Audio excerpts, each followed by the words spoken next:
In this video, I will show you how to pass in Hoops Life on Roblox on your PS5. So let's jump straight into it. So here we are, as you can see on my PS5 dashboard. So what I'm going to do is open up Roblox and just jump into Hoops Life, and then I'm going to jump into a game and show you how to pass.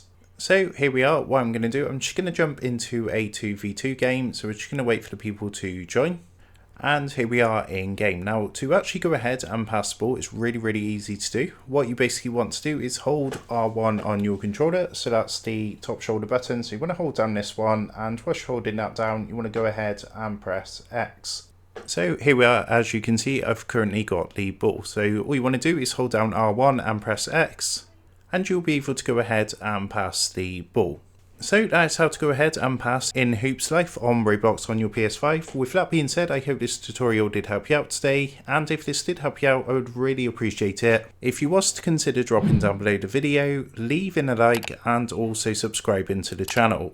With that being said, I just want to take a minute to thank you guys for watching this tutorial, and I will see you in the next video.